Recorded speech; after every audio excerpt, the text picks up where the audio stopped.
Amén, amén. Cristo muy pronto vendrá.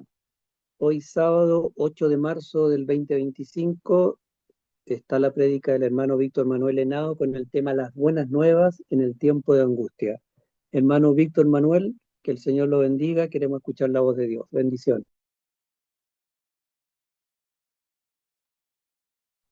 Amén, amén. El Señor los bendiga, mis hermanos, que tengan todos un lindo sábado. Para mí es un gran gozo poder compartir con ustedes, haber escuchado maravillosos testimonios y entonces poder dar honra y gloria a nuestro Dios. En esta hora vamos, hermanos, a orar para que el Señor nos dirija y podamos entonces escuchar su palabra y ver el tema que el Señor ha preparado para nosotros hoy. Oramos para que el Espíritu Santo nos dé entendimiento y podamos comprender las Sagradas Escrituras. Vamos a orar. Padre nuestro que moras en el cielo, santo es tu nombre, Señor. Padre, gracias te damos porque tú nos das la oportunidad de acercarnos a ti en el nombre de Jesús para pedir dirección, Señor, para rogar también en esta hora la promesa maravillosa de tu Santo Espíritu, promesa que tú has dado para que podamos reclamarla y entonces poder ser levantadas nuestras miradas y al contemplar a Cristo poder ser transformados, Señor, de gloria en gloria. Rogamos, Señor, que usted nos dé la sabiduría del cielo y podamos nosotros ser instrumentos de justicia. Gracias, Señor, por tu amor y bondad. En el nombre de Jesús. Amén.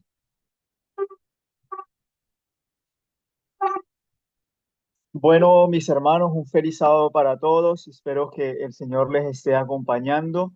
En esta hora nosotros vamos a ver a través de las Sagradas Escrituras un tema maravilloso que tiene que ver con las buenas nuevas y el tiempo de angustia. ¿Cuál es su relación y qué nos muestra la Sagrada Palabra y el espíritu de profecía con este tema? Podemos nosotros probablemente en algún momento haber experimentado, mis queridos hermanos, en algún momento haber experimentado algún tipo de tensión y miedo, ya sea porque hemos escuchado algo, tal vez dentro de nuestra casa, dentro de nuestra habitación, algún tipo de ruido, o nos han contado de alguna situación que pronto ha de acontecer y pues esto realmente nos es causa de perplejidad. Y el miedo es lo que hace que generalmente las noticias sean malas. Generalmente el miedo produce un tipo de ansiedad, es una emoción negativa, ¿cierto? Que realmente nos lleva a nosotros a tener una percepción de peligro para todos los seres humanos y aún para los animales. A muchos de los animalitos también se dan cuenta de que cuando hay algo malo por ocurrir, ellos tienen ese instinto de que algo va a suceder. Por lo tanto, también sienten ese tipo de aflicción. Así que vivimos en el umbral de eventos que producen miedo. Podemos estar felices tal vez en un momento, pero al instante pueden estar ocurriendo cosas que para nosotros son causa de pánico. Y el miedo puede hacernos hasta enfermar y aún hasta debilitar y producir la muerte con la ansiedad que este lleva. Así que no hay que ser realmente un estudioso de la Biblia, no hay que ser un conocedor de la Biblia para darnos cuenta del intenso tiempo de angustia que está por acontecer en este mundo. Así que muchas veces las películas de ficción nos dan a nosotros una vislumbre del terror que se avecina para estos últimos días. Y el miedo se apodera de muchos, de manera que aún los adventistas tienen miedo al tiempo de angustia, pues muchos les acompleja el hecho de tener que pasar por este terrible tiempo. Aunque es un hecho fascinador saber que Cristo viene pronto, tendremos que atravesar por ese obstáculo que será casi que atravesar por el mismo infierno. Así que, ¿por qué entonces? La pregunta que nosotros nos podemos hacer es, ¿por qué entonces, si la palabra de Dios habla del Evangelio y el Evangelio son buenas nuevas, ¿por qué entonces hemos nosotros de pasar por un tiempo de malas noticias? ¿Por qué las buenas nuevas del Evangelio de la segunda venida de Jesús han de ir acompañadas por malas noticias? Si nosotros leemos Daniel capítulo 12 en el versículo 1, dice que en aquel tiempo, es decir, en ese tiempo donde la gracia de Cristo, donde la gracia se cierra, donde ya el intercesor, donde nuestro sumo sacerdote ya se quita las vestiduras de sumo sacerdote y entonces empieza este tiempo de angustia, dice Daniel, en aquel tiempo se levantará Miguel y dice que será tiempo de angustia cual nunca fue desde que hubo hombre en la tierra. De manera que el tiempo de angustia será peor que cualquier guerra mundial que haya acontecido en este mundo. Y el Salmo 91, versos 5 al 7, nos persuade y nos confronta con las siguientes palabras. No temerás al terror de la noche, ni la flecha que vuela de día, ni la plaga que acecha en las sombras, ni la peste que destruye a mediodía.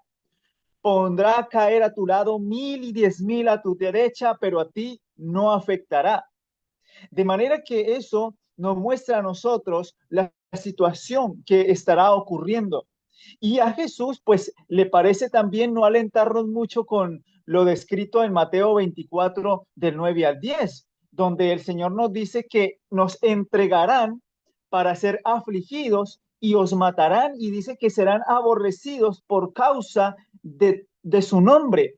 Por todas las naciones seremos aborrecidos. Y muchos dice que tropezarán y se entregarán unos a otros y unos a otros se aborrecerán. Así que estos textos, pues realmente nos muestran a nosotros el hecho de que muchos teman de lo que ha de ocurrir antes de la venida de Cristo Jesús. Pero en eso, Daniel nos muestra a nosotros también que él fue arrojado al foso de los leones y tal vez esa no fue una experiencia muy alentadora para él. Estar enterrado en una cueva, en un foso, con una cantidad de animales feroces como lo son los leones, pues no puede ser una experiencia muy agradable. Debió haber sido una experiencia demasiado angustiante. Así que esto nos muestra a nosotros realmente la experiencia del pueblo de Dios.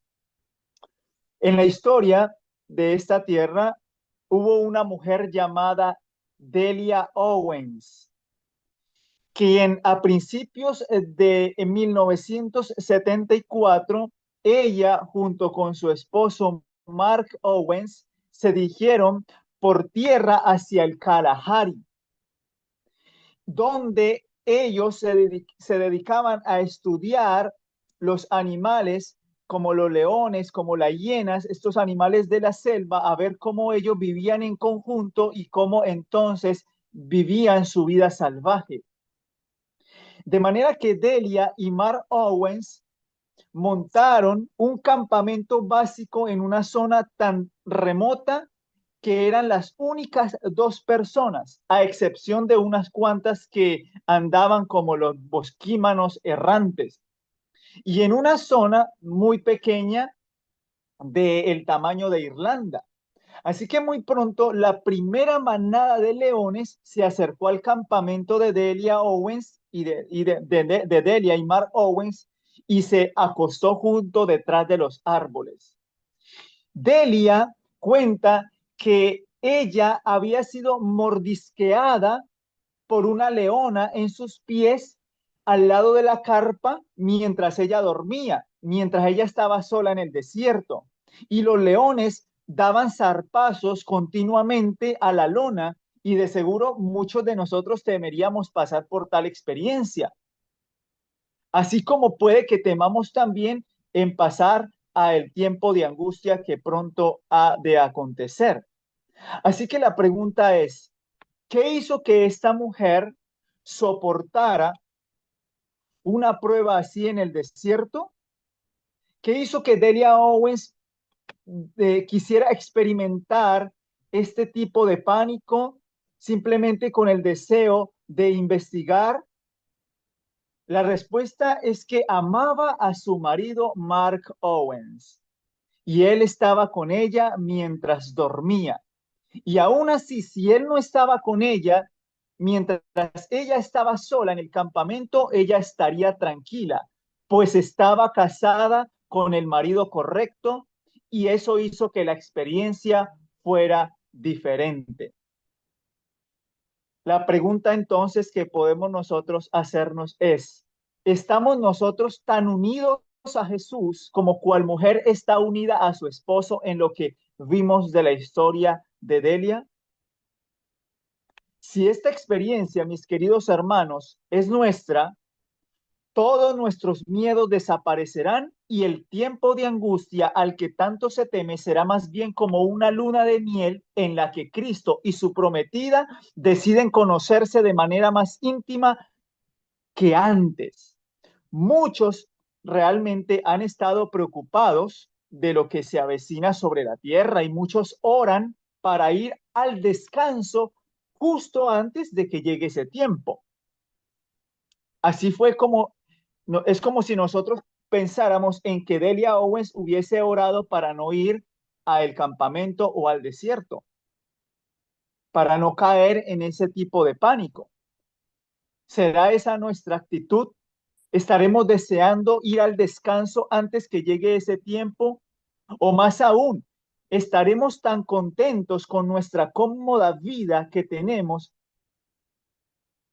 que las necesidades que puede traer ese tiempo de angustia tal vez nos causen pánico? Muchos desean que Jesús no llegue en este tiempo.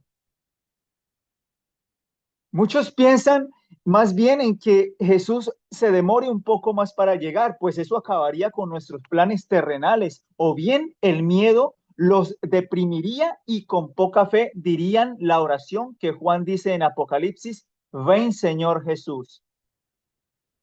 Así que hoy en día los desamparados, las víctimas de catástrofes y guerras que lo han perdido todo, pues desearían que Jesús retornara pronto, pues han pasado tiempos angustiosos, pero los que viven en las comodidades de este siglo, haciendo planes, decimos, ¿y dónde está el regreso de su venida? Como dice en segunda de Pedro 3:4, ¿dónde está la promesa de su advenimiento? Porque así como mantienen las cosas desde que el Señor creó, aún así hasta hoy mantienen.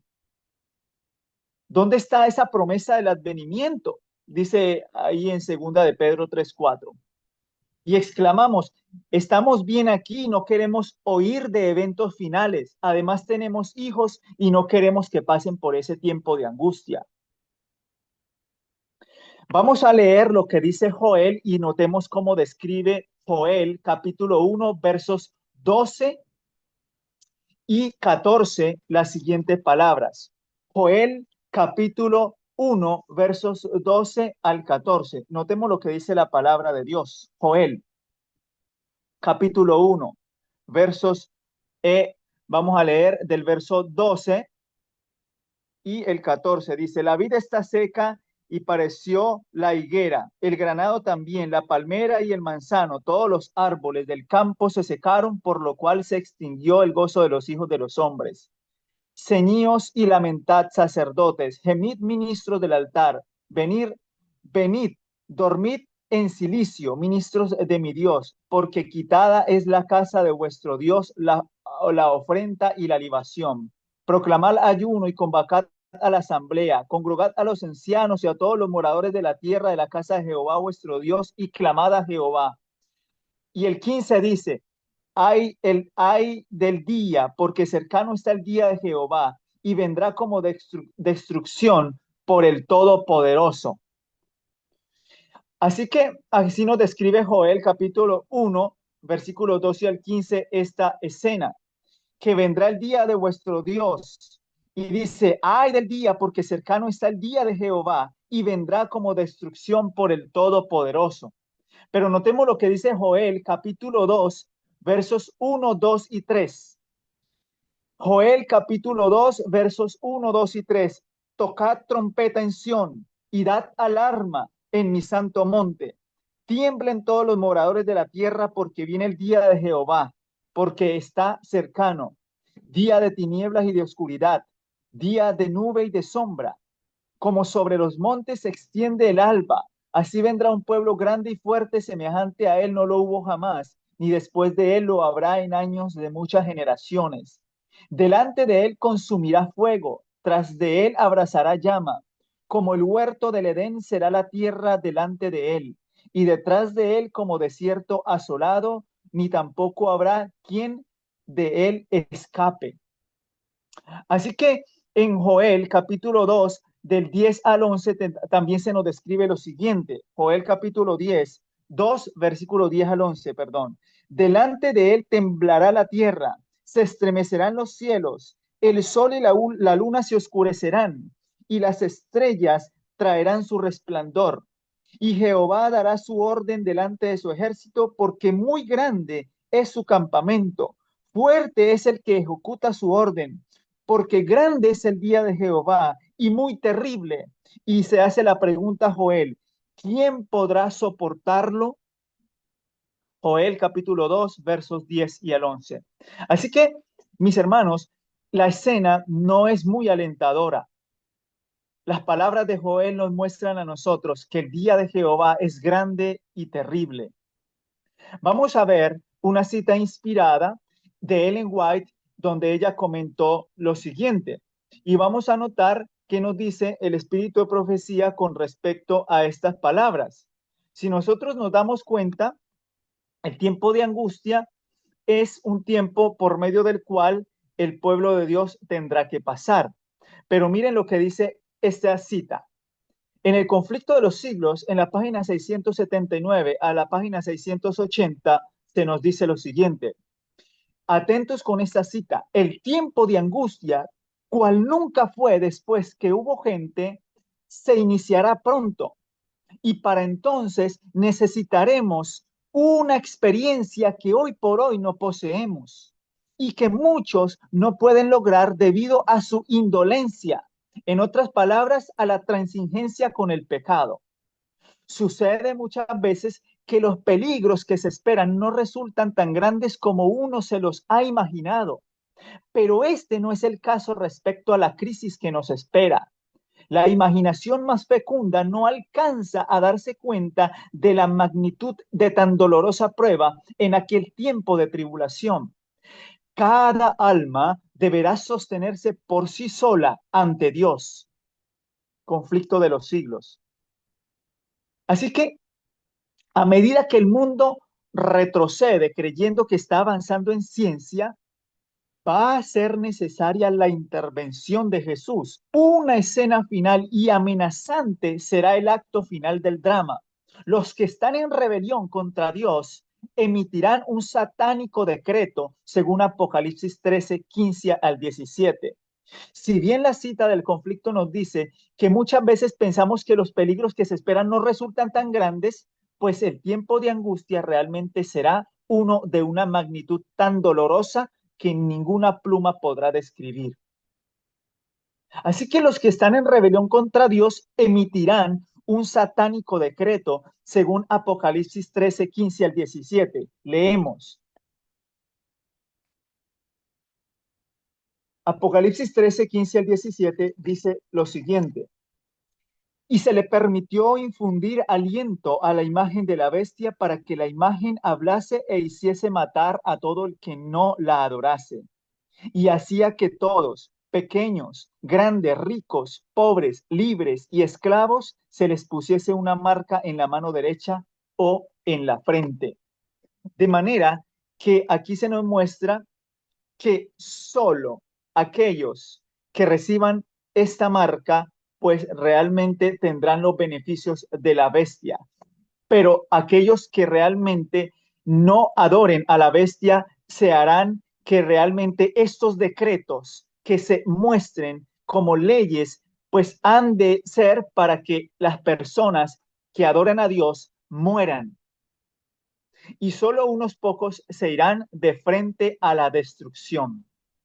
La segunda venida, mis hermanos, es la misión de Cristo por rescatar a su pueblo y solo los abnegados y sinceros darán bienvenida a la gloriosa venida de nuestro Señor Jesucristo. En toda la historia de este mundo, la gran mayoría se ha unido contra Dios en su rebelión contra la verdad, aún no sabiendo lo que hacían. Los que dieron muerte a Cristo Jesús en el Calvario, los romanos, ellos quedaron desnudos por su culpa en el momento en que crucificaron al Salvador. Pero aún así el Salvador de ellos, porque Cristo murió por todos, aún por los que lo crucificaron, dijo en su oración: Padre, perdónalos porque no saben lo que hacen. Aunque su rebelión estuvo oculta antes de dar muerte al Salvador, es algo natural en todo ser humano, porque el apóstol Pablo dice en Romanos 3:23, por cuanto todos pecaron, están destituidos de la gloria de Dios. De manera que es decir que a Cristo no lo crucificaron solamente los romanos. En otras palabras, no solo a ellos se les da la sentencia de que están sujetos a la ley de Dios y que no pueden sujetarse porque la mente carnal no puede obedecer la ley de Dios, sino que la cruel y egoísta naturaleza del espíritu de Satanás se ha manifestado en todos los hombres. Pues sin Dios, estos se comportan como bestias, dice el apóstol. Las guerras y la muerte muestran de alguna manera lo que ocurrirá a gran escala cuando el poder restrictivo de Dios sea quitado. Todo lo que nosotros vemos hoy, todos los eventos, todas las guerras, todas las pestes, son simplemente una vislumbre de lo que pronto será un acontecimiento a gran escala cuando el poder restrictivo de Dios sea quitado. Las pasiones bajas, descontroladas de los hombres, entonces serán puestas en una línea en la cual todos irán en contra de quienes deseen obedecer la palabra de Dios.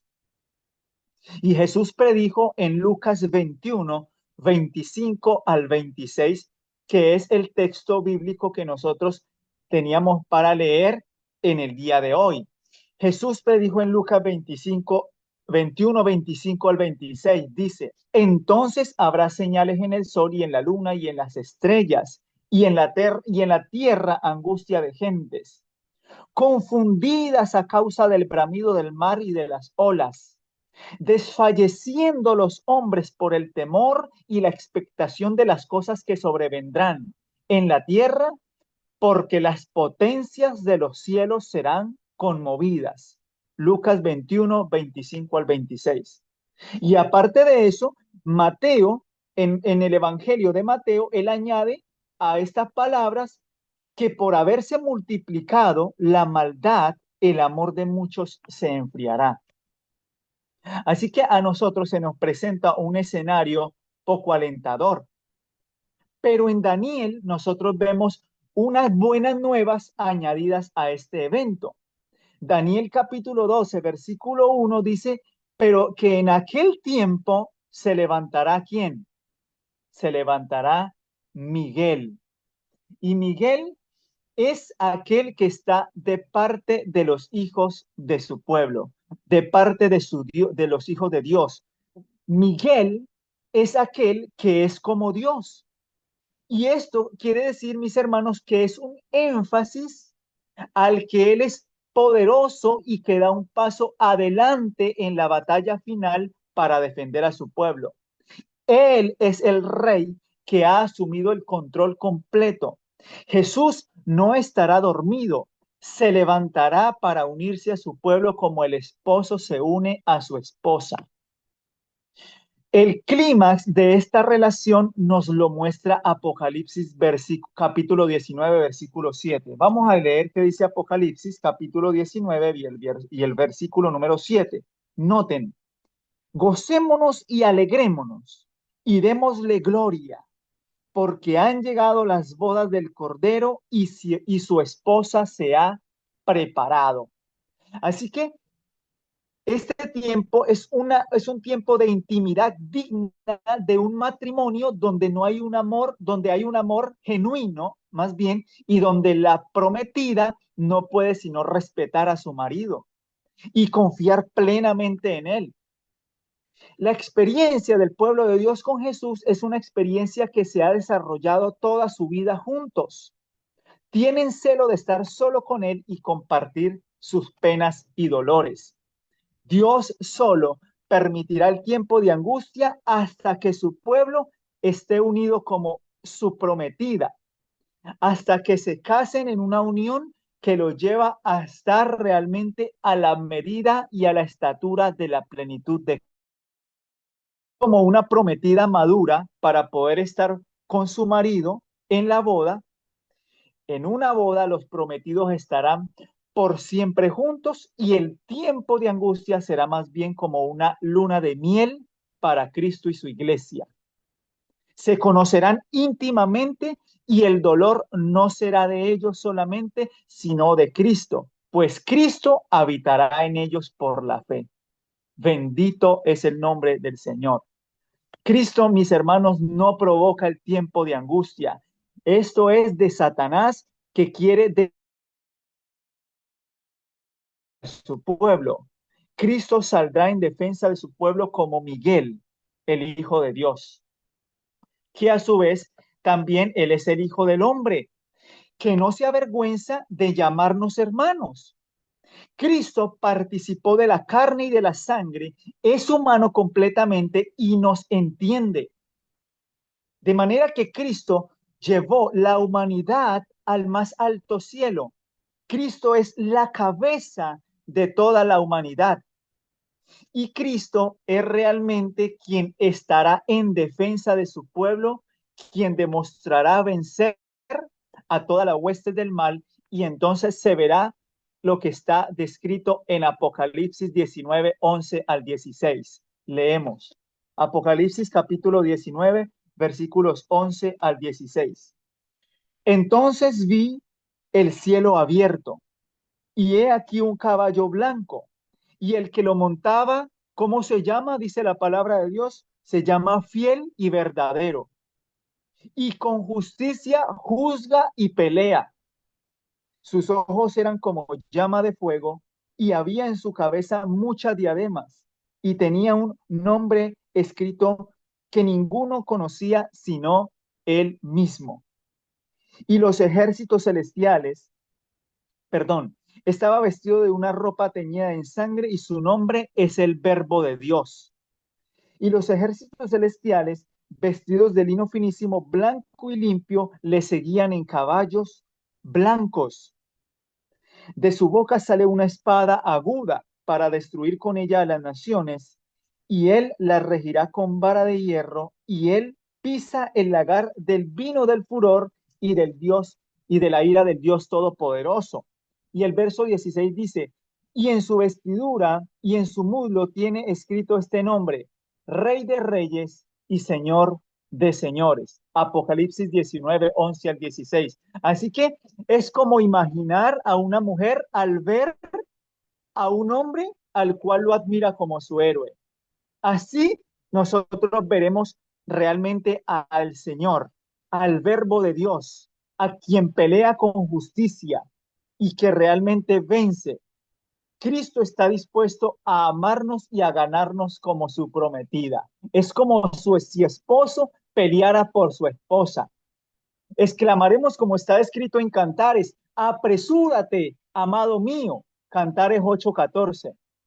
Así que Juan describe a estos que se unirán a Cristo como vestidos de lino fino, blanco y limpio en relación a su prometida. Si ustedes leen Apocalipsis 19:8, dice que este pueblo realmente estará vestido de lino blanco y limpio porque estas son realmente las características de sus obras. Leamos un poco Apocalipsis 19:8. Miren lo que dice. Y ella se le ha concedido que se vista de lino fino y limpio y resplandeciente, porque el lino fino que es, la escritura dice que el lino fino es las acciones justas de los santos, de manera que el lino fino representa la justicia de Cristo en el ser humano. Solamente por medio de la justicia de Cristo nosotros podemos obrar obras justas y esa justicia es el lino fino, blanco y limpio. Cristo y su pueblo entonces hacen frente al tiempo de angustia, cuando peleen contra el Cordero y el Cordero los venza, porque Él es Rey de Reyes y Señor de Señores. Será maravilloso entonces el gozo de presenciar tal escena. Ahora la pregunta es, ¿por qué debemos tener miedo para estar finalmente con Cristo? ¿Cómo puedo sobreponerme al miedo de tener el nombre en el libro que garantiza la liberación en el tiempo de angustia? ¿Cómo podemos relacionarnos con Cristo como cual pareja está en una relación inseparable con su marido? La respuesta es, mis hermanos, que el viejo hombre debe ser crucificado, la mente carnal sometida al espíritu, pues de otro modo el viejo hombre se agarraría a la codicia y a la recompensa, así como el terror o el temor no puede desprenderse de nosotros en el momento del pánico. Así que si nosotros no crucificamos el yo en Cristo, entonces esto es una forma contraria de nosotros entender la cruz. En la cruz nosotros vemos abnegación de Dios por el ser humano.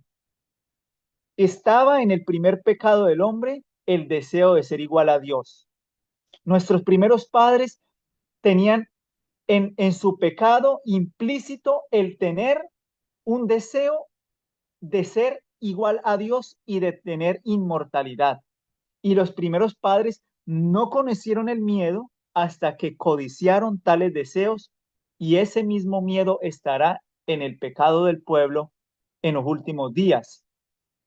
Y la cruz, entonces, mis hermanos, es el camino para que sea cambiado esa codicia y ese deseo de querer ser como Dios por el amor ágape de Dios. Solamente, mis hermanos, el amor ágape de Dios podrá transformar nuestros corazones.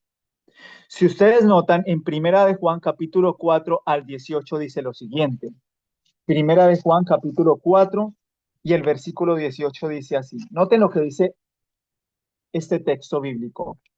En el amor no hay temor, sino que el perfecto amor echa fuera el temor, porque el temor lleva en sí mismo castigo, de donde el que teme no ha sido perfeccionado en el amor. Así que el problema principal del ser humano es que no hay realmente ese amor porque prevalece la ansiedad y el miedo. Cuando prevalecen la ansiedad y el miedo, entonces no hay amor porque el verdadero amor echa fuera el temor, dice la escritura.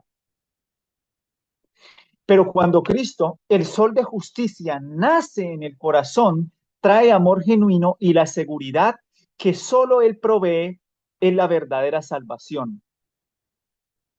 Así que, mis hermanos, la eliminación del miedo consiste en dar muerte al yo y permitir que Cristo more en el corazón, que es el viejo hombre crucificado en Cristo. El yo siempre se alimenta de la ansiedad y del miedo. ¿Cómo expulsa entonces Dios esto?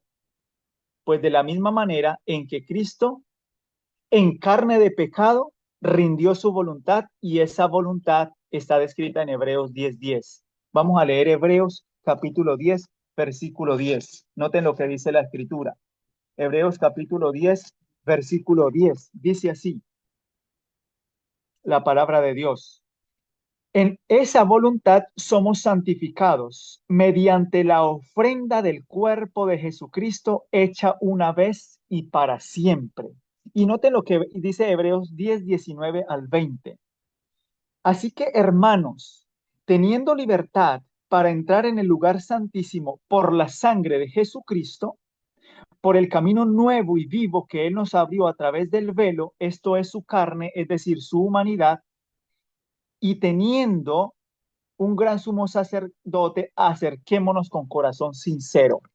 Así que, mis hermanos, la cruz de Cristo, la muerte de Cristo en el Calvario, es realmente la obra de Dios para que el ser humano pueda acercarse con confianza, para que pueda entonces perder el miedo, porque la voluntad de Cristo se ha sometido a Dios para santificación. Ese es realmente el proceso de una verdadera eh, afirmación, no en la ansiedad y el terror de la angustia, sino en el amor y en la voluntad de la santificación en Cristo.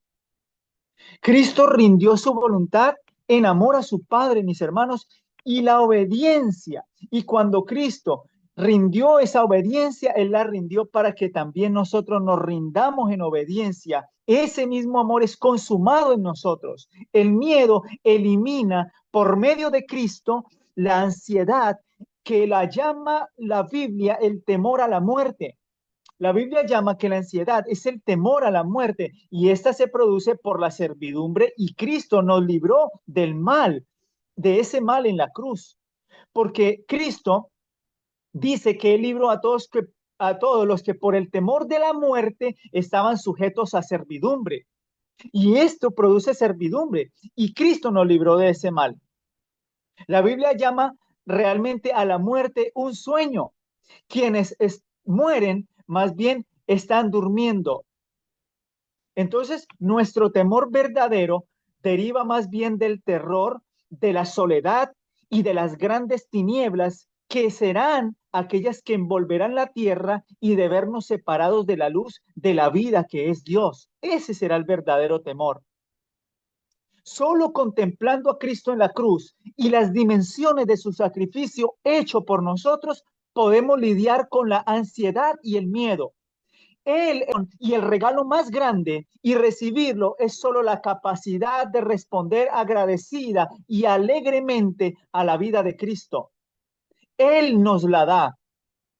Responder al amor de Cristo se convertirá entonces en algo natural cuando apreciamos el costo de la salvación, cuando vemos lo que le costó al Hijo de Dios dar su vida por nosotros y asimilando esto día a día y hora tras hora, nuestro amor por Él será instintivo y nos acercaremos a Él en cada momento, agradecerle nuestra comunión con Él y entonces la debilidad se convertirá en fortaleza. Vamos a ver una cita que está en el Conflicto de los Siglos, en la página 607, donde Ellen White, inspirada, dijo lo siguiente: en esta vida es donde debemos separarnos del pecado por la fe en la sangre expiatoria de Cristo. ¿En cuál vida? En esta. Ahora, en esta vida es donde debemos separarnos del pecado por la fe en la sangre expiatoria de Cristo. Nuestro amado nos da a nosotros la invitación a que nos unamos a Él. Nuestra indignidad con sus méritos, nuestra ignorancia con su sabiduría. Noten, hermanos, que aquí no es mérito humano. Aquí la invitación de Cristo es que nos unamos a Él. Nuestra indignidad con sus méritos. Y entonces la ignorancia con su sabiduría. La providencia de Dios es la escuela en la cual debemos aprender a tener la mansedumbre y la humildad de Jesús. El Señor nos está presentando siempre no el camino que escogeríamos y que nos parecería más fácil y agradable, sino el verdadero, el que lleva a fines verdaderos de la vida. De nosotros está, pues, que cooperemos con los factores que Dios emplea en la tierra de conformar nuestros caracteres con el modelo divino.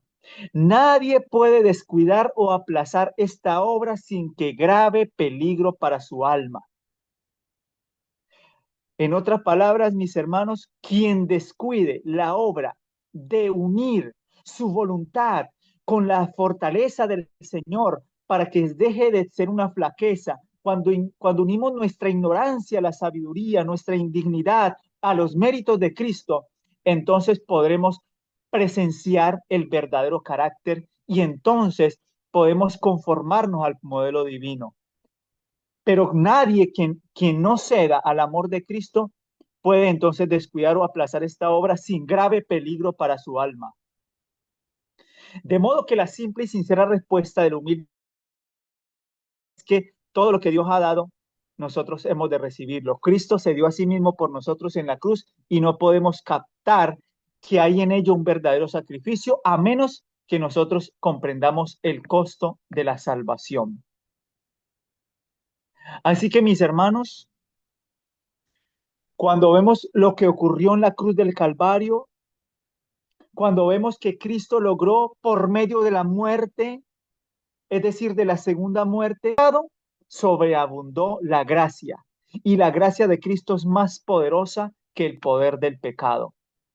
Satanás será continuamente derrotado cuando contemplamos la cruz y su poder salvador, pues el Evangelio es poder de Dios para todo aquel que cree. Y muchos de nosotros y otras personas responderán, tal como lo hizo el apóstol Pablo en 2 Corintios 5, 14 al 15. Vamos a leer 2 Corintios, mis hermanos, capítulo 5, versículo 14 al 15. Notemos lo que dice el apóstol Pablo en 2 Corintios 5, 14 al 15. Dice: porque el amor de Cristo nos constriñe, pensando esto, que si uno murió por todos, luego todos murieron. Y por todos murió, para que los que viven ya no vivan para sí, sino para aquel que murió y resucitó por ellos. En otras palabras, para cualquiera que contempla a Cristo, se le hace imposible vivir por más tiempo para satisfacer los deseos de la carne, el yo. El poder está en la sangre de Jesucristo y su amor revelado.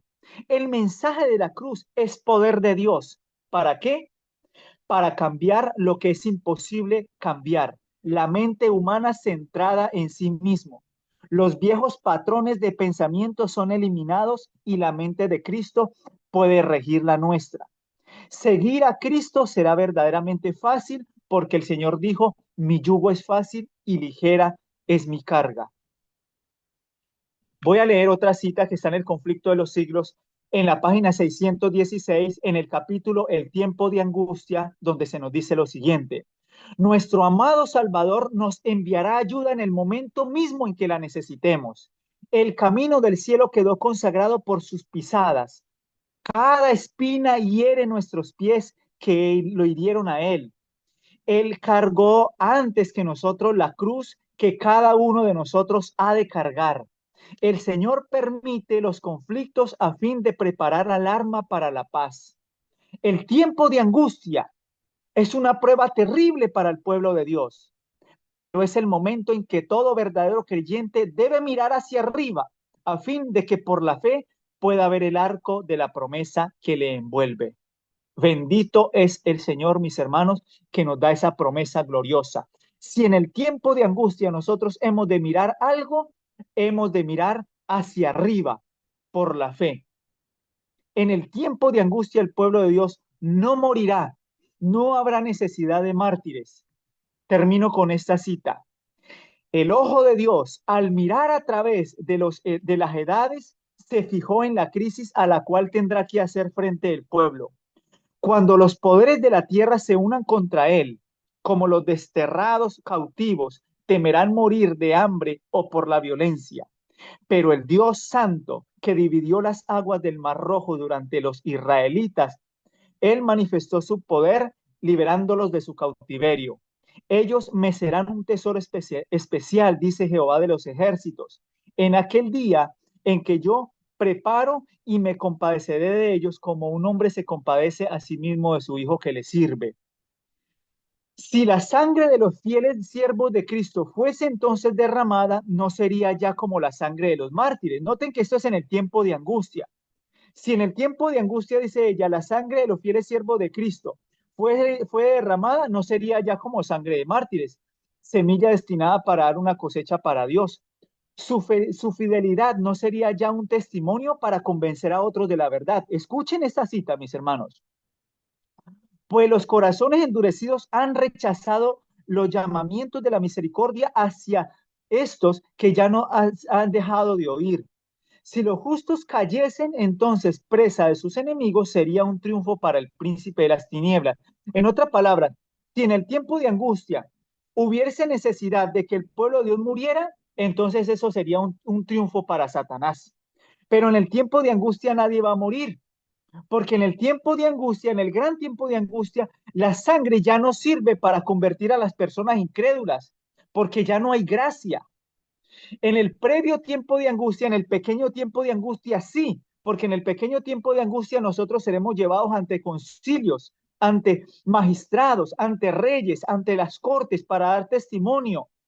Muchos morirán en el pequeño tiempo de angustia, pero en el gran tiempo de angustia de Jacob, el pueblo de Dios no morirá. El salmista dice, me esconderá en su pabellón en el día de calamidad, me encubrirá en lo recóndito de su tabernáculo. Cristo ha dicho, buen pueblo mío, entra en tus aposentos, cierra tus puertas sobre sí, escóndete por un poco de tiempo hasta que pase la indignación, porque he aquí que Jehová sale de su lugar. Y noten lo que dice, para castigar a los habitantes de la tierra por su iniquidad. Entonces Isaías nos manifiesta esas palabras. Gloriosa será la liberación de los que han esperado pacientemente y cuyos nombres están escritos en el libro de la vida. Así que este pueblo que participará en el tiempo de angustia será libertado por el rey, que se despojó, porque ha dicho consumado es de todo lo que tenía para venir a rescatar a su amada iglesia, él los ha preparado y los ha sostenido. La gracia cesará y ya no habrá más sangre que purifique los pecados y la calamidad envolverá la tierra. El tiempo de angustia será un día de venganza y día de victoria. Sofonías 1:14 al 15 lo describe. Ustedes lo pueden leer en la casa, Sofonías 1:14 y 15.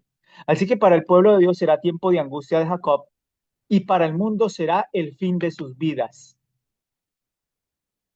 Así que mis hermanos, como dice el conflicto de los siglos, en una cita maravillosa, que ya en realidad, mis hermanos, quiero compartir esto como última cita ya en el conflicto de los siglos, en el último párrafo del tiempo de angustia, dice que los tiempos de apuro y angustia que nos esperan requieren una fe capaz de soportar el cansancio, la demora y el hambre. Una fe que no desmaye a pesar de las pruebas más duras. El tiempo de gracia les es concedido a todos a fin de que se preparen para aquel momento. Jacob prevaleció porque fue perseverante y resuelto. Su victoria es prueba evidente del poder que de la oración importuna. Hermanos, aquí hago un paréntesis. La oración importuna es esa oración que usted utiliza en el momento en el cual usted menos importancia parece que tuviera. En el momento en el que usted cree que Dios no lo escucha, Dios está atento a la oración. Aún en medio del bullicio de la gente, usted eleva una oración en su mente y el Señor inclina su rostro para oírla. Antes de que nosotros clamemos, el Señor habrá respondido, dice el salmista. Y sigue diciendo la cita. Todos los que se aferren a las promesas de Dios, como lo hizo Él, y que sean tan sinceros como Él lo fue, es decir, Jacob, tendrán tan buen éxito como Él. Los que no están dispuestos a negarse a sí mismos, a luchar desesperadamente ante Dios y a orar mucho y con empeño para obtener su bendición, no lo conseguirán. ¿Cuán pocos cristianos saben lo que es luchar con Dios? ¿Cuán pocos son los que jamás suspiran por Dios con ardor hasta tener como una intención todas las facultades del alma? Cuando olas de indecible desesperación envuelvan al suplicante, cuán raro es verle enternecerse con fe inquebrantable a las promesas del Dios. Es decir, ella dice, es muy raro que en los momentos de mayor dificultad el pueblo de Dios reclame las promesas. Así que mis hermanos, el tiempo de angustia es un tiempo de victoria de Dios con una generación de aquellos que vencieron el pecado en carne pecaminosa en una degradación de 6.000 años de pecado. Dios tendrá un pueblo suficiente grande para demostrar que la sangre del pacto eterno es eficaz. Que el Señor les bendiga y que sea de gran bendición.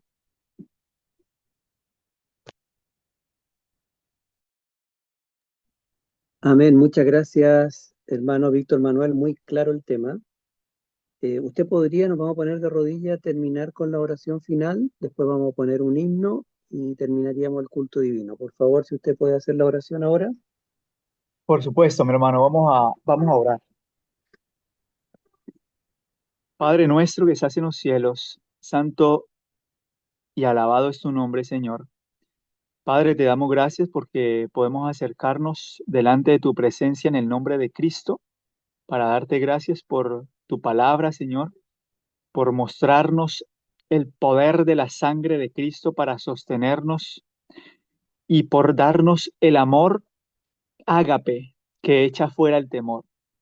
Gracias, Señor, por tu amor y bondad en esta hora y por tu paciencia para con nosotros, Señor, en darnos este tiempo de gracia para prepararnos, Padre. Sosténnos, Señor, con tu amor y guíanos al conocimiento de toda verdad. Gracias, Señor, en el nombre de Jesús. Amén. Amén. Damos las gracias al Señor por este claro mensaje. Muchas gracias también a usted, hermano Víctor Manuel. Y para terminar el culto divino, los invitamos a que podamos alabar a nuestro Señor con el himno 288 al contemplarte, mi Salvador.